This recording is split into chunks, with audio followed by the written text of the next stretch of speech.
We all have to make choices. Sometimes they're difficult choices, sometimes they're obvious ones. Sometimes the force of logic can be argued, but not every time will it be understood and followed. India as a country has seen the best of civilization and the worst of civilization as offered by imperial rulers. On a regular basis, as we stand, we speak today, we hold conversations. We know exactly what it feels like in the past, in the present, for nations with powerful economies, powerful armies, trying to get their way, trying to quote unquote bully us, brainwash us. We know exactly what it feels like. We can absolutely empathize with not only the perception of it, but the reality of it. So choices have to be made by our people in how we stand up for ourselves and build our own country. All sovereign countries, their peoples, their governments, their leaders have to make these choices. The president of the Maldives currently is making a choice. He's free to do so. Whether his countrymen and women agree with him is a separate question. But we are surrounded by examples of where the choice leads. In Nepal, in Sri Lanka, in Pakistan, in Myanmar. What good has the Chinese money done in Pakistan as its economy collapses and the country heads to civil war? What good did selling out to the Chinese do to the Lankans, whose economy has already collapsed and large territorial projects and assets are now under Chinese control? What good has decades of Chinese interference done in Myanmar, in which large regions are outside the control of whatever the ruling government formulation becomes in Yangon? What good did it do when the Chinese ambassador was running affairs in Nepal to the detriment of its people? So these are about choices. Now, the choice in the CV and DNA of Mohammad Muizzu is very clear. His entire campaign was based on India out. The first thing that he has done is whatever presence of contributory help that India was doing, he wants it all shut down. So if you were helping them doing ocean floor mapping, get out. If we were helping them doing radar and sonar surveillance, get out. To the point where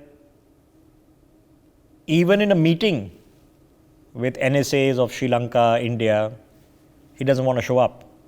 He proudly wears shirts that say India out. In China, where he spent 5 days after having gone to another interesting location right before that, he is now not showing any regret. He is doubling down. So you have two options: either to back off and say, okay, I should not take such an antagonistic approach. It's unhelpful to the cause of my country. It is not prescient, it's not mature. Or I can double down. He's chosen to double down. Now, indirectly, a tone of sobriety has been struck by India's External Affairs Minister, who's said yesterday in a larger context that when you are doing things, not everybody will agree with you, not everybody will back you. And that's part of life, it's part of geopolitics for sure. But here's the bottom line, ladies and gentlemen. The Maldivians can kick out all the Indians. I'm assuming the Indian entrepreneurs, the Indian resort owners, Indian employees, Indian migrants will be next. So be it, that's a choice. But when the Pied Piper of Beijing comes to take you into the sea by demanding everything, what we don't know is the secret conversations that have happened in Beijing. What have the Chinese demanded for all the requests that Muizzu has made? What's the quid pro quo? What do they want? And if they come and want to take Maldivian islands and post missile silos and create submarine bases, how does that benefit the Maldives? And more importantly, where's the line for India? It's an open conversation. Let's jump in and have it. Joining us on the broadcast to have this conversation, Major General Dhruv Katoch is with us, Major General Rajan Kochar is with us, Patikrit is on the broadcast with us, and Colonel Sanjeet Sirohi also joining us on the broadcast. General Katoch, so here we are now a full week into this, and as we were discussing this time last week, there were two options. Either the Maldivian incumbent ruling government could have ameliorated the situation, could have taken proactive steps of regret, of reconciliation, or Muizzu could have doubled down. Now, I'm sure you've heard or read what he has said in his last press conference ending his trip to Beijing, where he is basically said that we are a vast country controlling lakhs of square kilometers of an economic zone.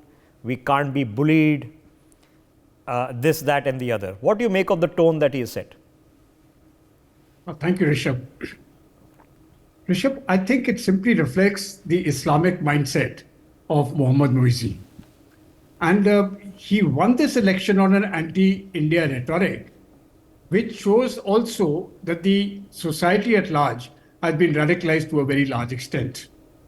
And the last point I want to give before I give certain other comments is, they were quite certain they will get away with it. Now this time, India has said, no, you can't get away with something like that. I've heard many Indian commentators say, make the statement that, listen, we cannot change our neighbors. So does that mean that we have to mollycoddle our neighbors? I understand that we cannot change our neighbors, but we have got to change their attitudes. And if their attitudes cannot be changed by supporting them in their respective endeavors, then I'm afraid a little bit of Chanakya Niti is required, and the application of the stick will be there. So the carrot and stick policy is something which will go on. India has told them in very clear terms, we are there to assist you. But you cannot carry things to a point by which you will carry out a continuous tirade against India. And that is exactly what the External Affairs Minister has stated. I do not see any change being done within the polity or within the party of Mohammad Muizzu. However, there is something which is coming in the wind. They've recently had the mayoral elections, the election to the mayor, and Muizzu has lost that to his opponents. Now, I think that is going to be an indicator that if you take things beyond a point, regardless of the fact that the society has been radicalized to a very large extent, if it starts hurting their economic interests, then Islam will take a backseat and they will look for something. They will look for greener pastures. I think that stage is going to come now. But India has made it very clear to them, if you want friendship, it has to be on equitable terms. You cannot start abusing the Prime Minister of India, abusing the people of India, and then still hope to be mollycoddled. That is not going to happen, and that is the message which has been given from India. Okay. Just one more. As far as the Chinese are concerned, Rishabh, I have studied the Chinese in very great detail. The Chinese give nothing for free. As far as Maldives is concerned, they may be given a lot of money, but it is not a free lunch. They will have to pay back every little bit with interest, which is unaffordable. That is the example of Sri Lanka, which you quoted, of Pakistan, which you quoted, and many African countries. So I'm afraid they are in it for a bad time. When it may take a year or two to develop, but that time I don't want them to come crying to India and say bail us out. I think the time has come when we have to tell them, if you have got yourself into a pickle, then get out of that pickle yourself. Okay. Rishabh. Okay. General Kochar, I'll just take your thoughts because, like I said, the choice was clear. We've been pretty public with the anguish at the position that has been taken a week ago. And Muizzu had a choice. I can ameliorate the situation or I can double down. He's doubled down. What now? Rishabh, what I see the writing on the wall is that Maldives is falling into that kind of a trap with China.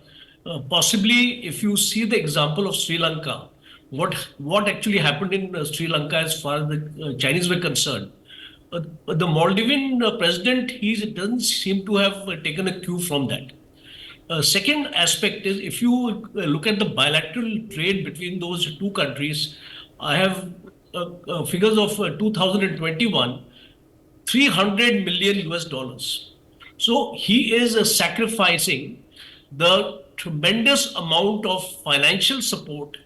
The tourism actually constitutes more than 60% of their economy, and more than 2 lakh Indians have gone to Maldives last year.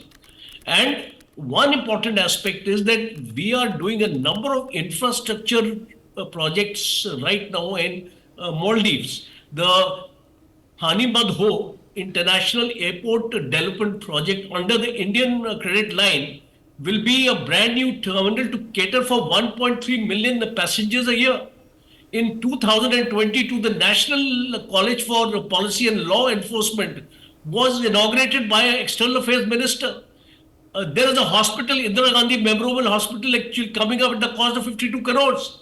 So you see the amount of loss Maldives is going to be. It has signed some comprehensive strategic cooperation partnership with China, I am given to understand. And this partnership is from 2024 to 2028. And as General Katoj also brought out, the Chinese are not going to give them anything free. So they will be in this strategic partnership. What I am actually concerned is that since Maldives has a very strategic location in the Indian Ocean, and it is very close to our own your maritime assets, and if the Chinese, on the pretext of infrastructure, tourism, etc., start setting up a base there and start monitoring with their satellites and their spy vessels, as they did in Sri Lanka, we need to be careful from that point of view, because we don't want any, as Maldives president has said, that he's part of our backyard. That's a reality. He's a part of our backyard. And if we have to cite examples of what happened in tsunami, 2004, 2014, the water crisis in Maldives, who came to the rescue? Will China come to the rescue every time when Maldives actually needs them?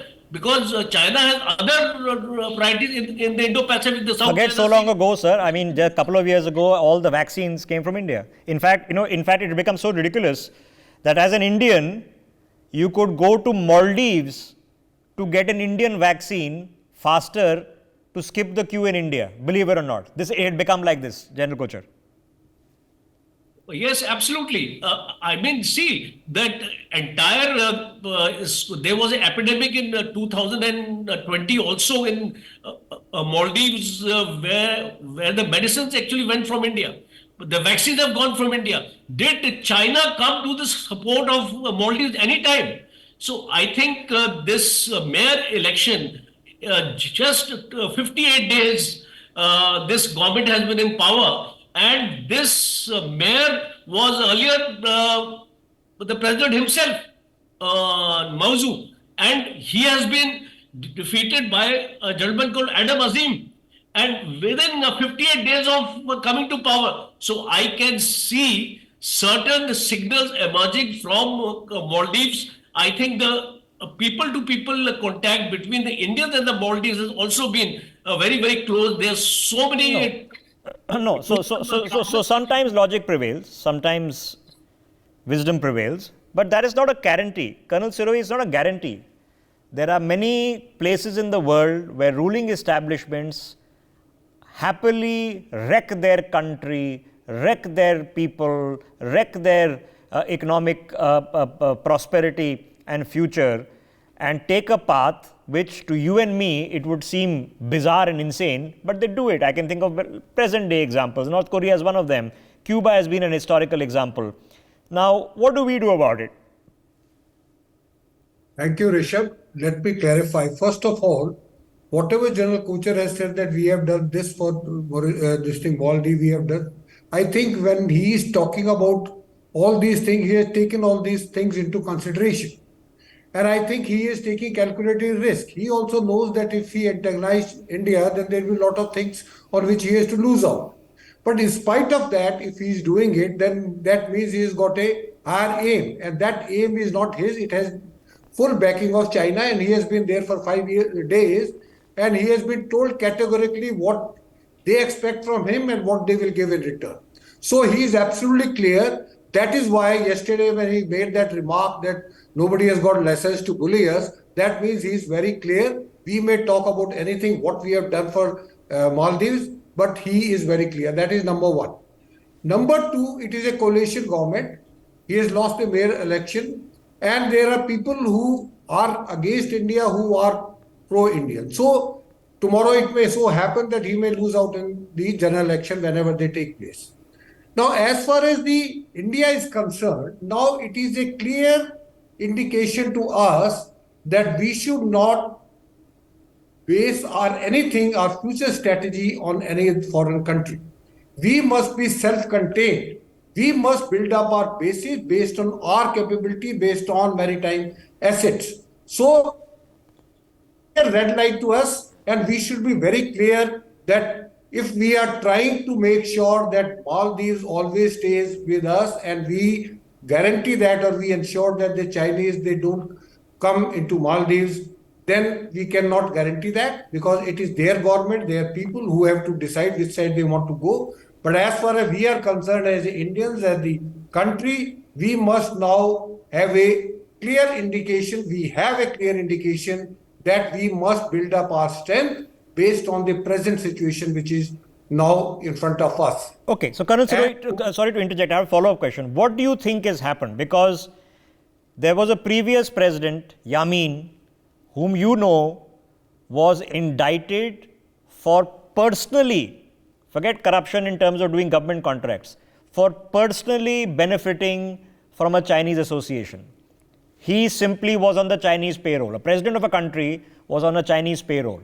That was the president before last. Now Muizzu is there. What is his motivation? Is he a misguided patriot, or do you suspect the repeat of what happened with Yamin is happening right now? It can be both ways, Rishabh. He can be on the payroll also, and my personal view is that he is on the payroll, and not after he has become a president. He has been on payroll earlier also, and all the funding for the election and everything has been done by the Chinese. That is number one. Now, as far as, because no person who in his wisdom will like to do such thing with what he is doing. So if he is doing because of some personal motive. Otherwise, for a country, no president will do all these things what he is doing now at the moment. No, because, as a sovereign country ourselves, we disagree with the Americans, we disagree with the Russians, we disagree with a lot of powers. You don't see union ministers go out and insulting on record heads of government, heads of state. So you're not just being disagreeable, you're not showing favoritism or a leaning towards one. You are showing downright antagonism. Okay.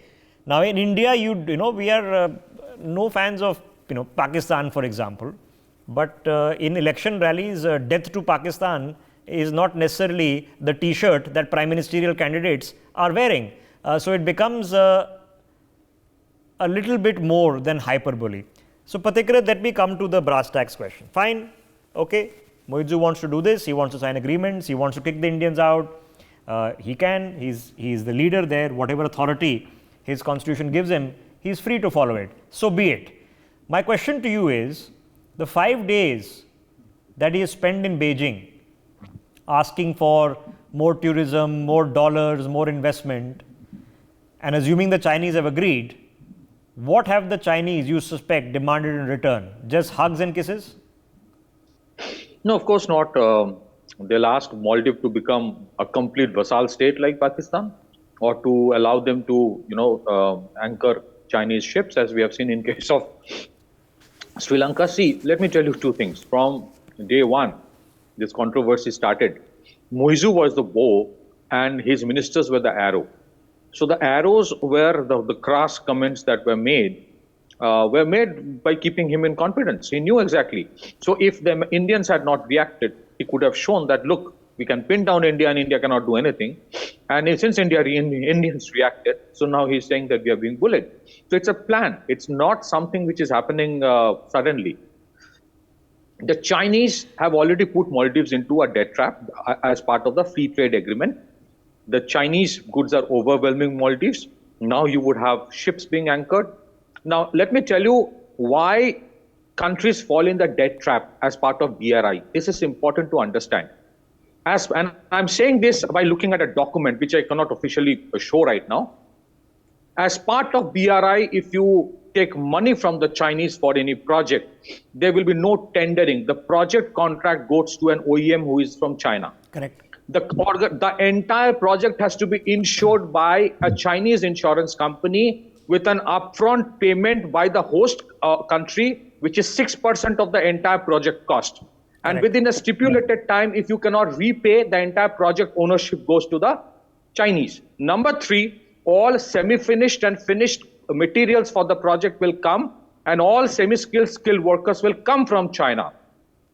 And therefore, the host country doesn't get anything except for unskilled labor. So this is exactly, before the end of his term, Muizzu will be a rich man. This is how the Chinese cultivate. So he doesn't care two hoots about what happens to Maldives. I'm sure there are quite a bit of money which has been stashed somewhere. This is exactly what the Rajapakshas were kept happy by the Chinese and by the, some people in Pakistan as well. Nepal realized, of late what has happened to them. So let me tell you, Maldives is going to the same path like the Sri Lankans. It's their problem. The Bangladeshis realized that the bridge on the Padma River to cost them 35,000 crore because the Chinese company built it. A similar bridge, the Bogibeel Bridge on Brahmaputra River, because the Indians built it in India, cost only 5,000 crore. So by the time the Maldivians will realize, it's too late, and Muizzu will have a very happy time somewhere in Europe. So let me tell you, Muizzu has got a personality.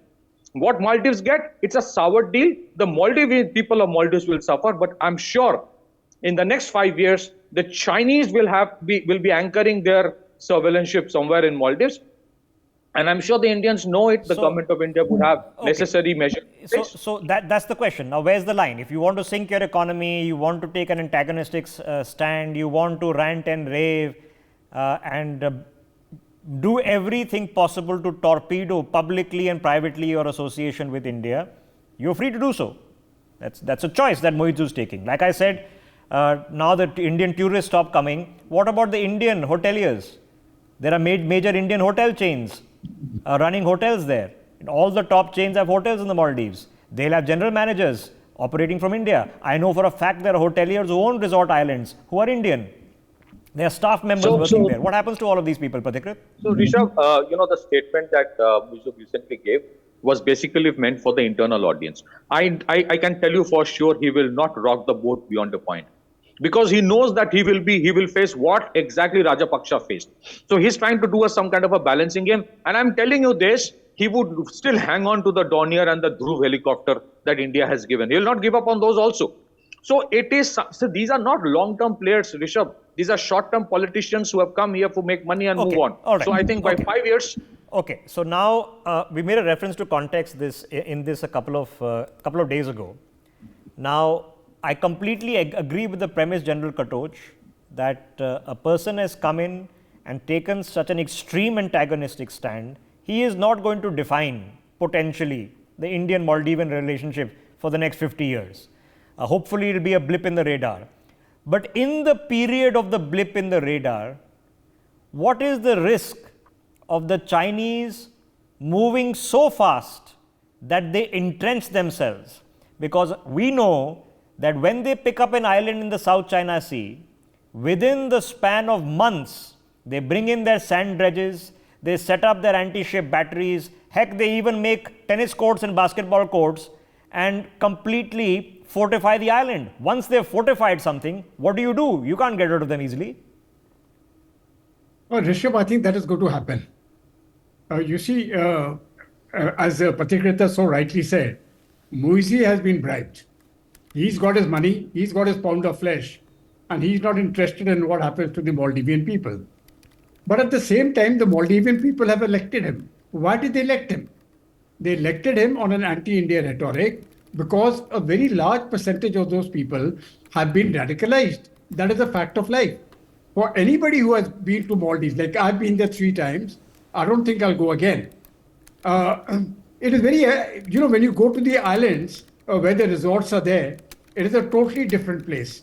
But when you go to Malé, it's a totally different place again, right? So they have been radicalized to a very large extent. And I think that radicalization fuels that hatred for India. But once the economic consequences come in, I think they will have to pay. The Chinese are going to win out. They will take 1 or 2 islands. I'm absolutely certain of that. And once they have taken it well, you have changed the nature of the game. Unless a government comes later on in Maldives who's prepared to scrap all these deals, I don't see that happening either. No, but the question is, at some point of time, it becomes too late. So now, if you are living in Sri Lanka and you are having deep regrets, Hambantota, sorry, gone. Colombo Port, sorry, it's gone. It's gone. The chapter is closed. At some point of time, even the Pakistanis might have deep regrets. Imagine Mir Jafar having deep regrets sitting in Bengal in 1757 of allowing the British to set up Fort St. William. He himself was gone within 1 year, replaced. Because once you fortify things, who is going to remove you? The Maldivians don't have the capacity to take on the Chinese and kick out their navy once they're in. So who's going to remove you? I want to make a reference to context here before I come to General Kocher. We made a reference to this a couple of days ago. Can I get my touchpad on our screens, please? So this is an article by NBC News. And I just want to show a reference to context of what is happening here. So have a look at this, ladies and gentlemen. This is an island in the South China Sea. This is a satellite image that has been taken. Okay. So the extreme left of the image on your screens here, and let me just scroll down to it. In the extreme left of this image, have a look. The speed at which the Chinese move in once they decide that they are indeed moving in. Okay. So on the 30th of March 2014, this is a coral island in the South China Sea. On the 30th of March 2014, there is a small strip of sand in which the Chinese have went and gone and built a hutment and therefore claimed the island. In 3 months' time, which is the center image on your screen, they have expanded that small strip 100-fold. In 9 months' time, they have built a harbor, a helipad, silos, anti-ship batteries, less 9 months. Now, once they fortify with this speed, which they are capable of doing, here's an example, who's going to kick them out? So, General Kocher, at some point of time, you can have regrets later, but it becomes too late. What do we do if something like this happens? Rishabh, you have very correctly analyzed this whole issue because China is not going to waste any time. Let me tell you, the Spratly Islands and the Parcel Islands in South China Sea are right now in fully control of the Chinese. They have the missile bases there and they have the anti-tank, anti-shipping missiles in place. So they are not going to waste any time. And even if this Muizzu remains in power for only 2 years, China would have ensured that they are fully entrenched into the Maldives. And right now, I don't foresee any force which can prevent them from doing it, because we will not be able to interfere, because once the Chinese are going to come there in whatever pretext are they going to come, because it's a sovereign country. It is the decision of that country to invite any other country to you help them out. So I personally feel that whatever ongoing projects India has invested in Maldives, they are going to be in danger, in the sense that the culmination of those projects will also require a very deft diplomacy. And here the diplomacy has to come into play. Here the external affairs ministry has to come into play, that what kind of strategy India has to adopt now to counter the Chinese influence. To a large extent, we have been successful in Sri Lanka to counter that Chinese sort of a threat coming into Hambantota port. But can we do something in Maldives? No, but when we say threat, we mean that Hambantota being primarily used. Ladies and gentlemen, for you watching the broadcast, of the transshipment capacity of Hambantota port as a civil merchant navy cargo destination, currently utilization is 2% of its capacity. So why have the Chinese built a port so big? They built a port so big, knowing full well that the demand did not exist, so that you go into debt and then they take control of the port. Once they control the port, what do they use the port for? So the only thing we have currently deferred, I can't say prevented, but certainly deferred, is the Chinese converting that into a resupply port for their navy. Now, Colonel, in a very practical sense, knowing full well that on the island reefs, the Chinese now have an expertise of moving in very quickly. They need Muizzu to give them 1 year, a free hand on, let's say, Lamu Island, which is a tiny coral atoll. Once they move in, who's going to remove them? The Maldivian Navy.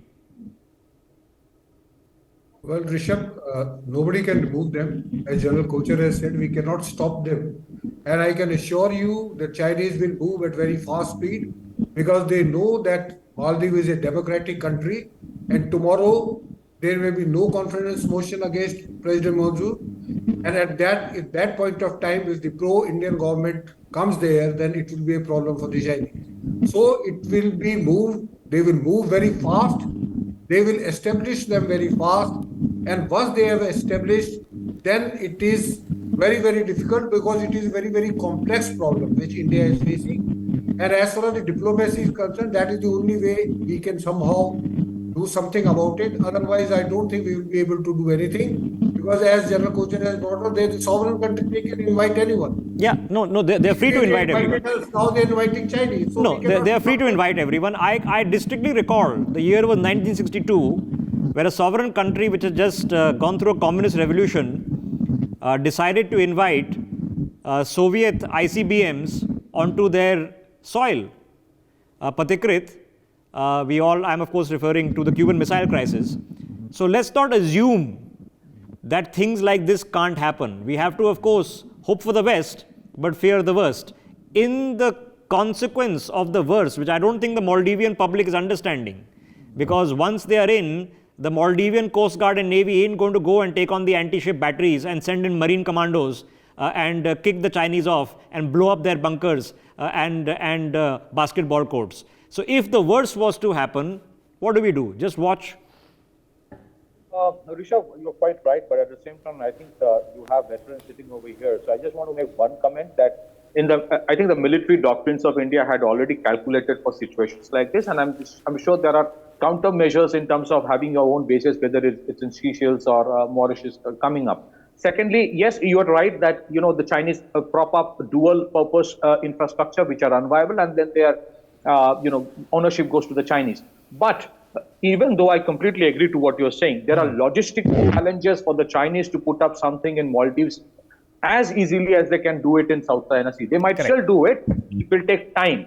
And secondly, there would invariably be always logistical challenges to have those replenishment from China onwards to here. So I think the Chinese also understand that they will have to do things in a calibrated manner. And let me tell you, I'm sure they're also cultivating the opposition parties who are pro-India. So it's a calculated game which is being played out, and I'm sure the Indians also keep this in mind. But I think today or tomorrow it would invariably would have happened that the Chinese would start surveilling the whole of Indian Ocean region, including the Arabian Sea and Bay of Bengal. And there are countermeasures in terms of your own surveillance capability going up, your own bases coming up in offshore regions happening. It's an evolving game, a tug of war between two major powerhouses of India, of Asia, and it is bound to happen. Yes, how you do it while keeping everyone in good humor is something very important. India has never created vassal states out of the South Asian countries. India has never put them in the debt trap. The Chinese have done it, and I think countries like Bangladesh, Nepal, even Sri Lanka today realize it. So eventually, it's going to take time.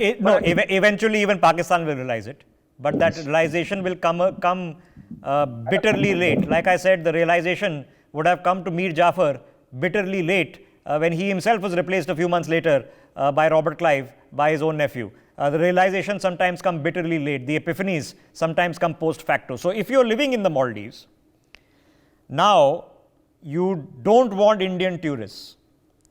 Fine. You're hoping that the Chinese will come in the hundreds of thousands. Fine. Now you're also hoping that all the Indian hotel chains and Indian hoteliers and Indian staff and Indian general managers and Indian workers, which if you kick out, the Chinese will come. Great, fine. If you change your mind, probably reversible. But if you just look 300 nautical miles to the east and visit Colombo Port, which is now owned and operated by the Chinese, and see what happened to the Sri Lankan economy to this day and where the bailouts had to come from, it might make you think for a moment. And ask yourself this question, and when the Chinese build the fortified bases on Lamu or elsewhere, with the speed which I've shown you they operate, if and when they do it, who is going to kick them out if you change your mind a year or two later? Will it be the Maldivian Navy? Will it be the Maldivian Coast Guard, the Maldivian Commandos, the Maldivian Marines who will go on and fight a war against the Chinese to get them to leave? Or will you have forever lost? Questions worth considering even while your government rants and raves against India's bullying. Well, I thank my guest. For more such videos, subscribe to the NewsX YouTube channel, hit the bell icon.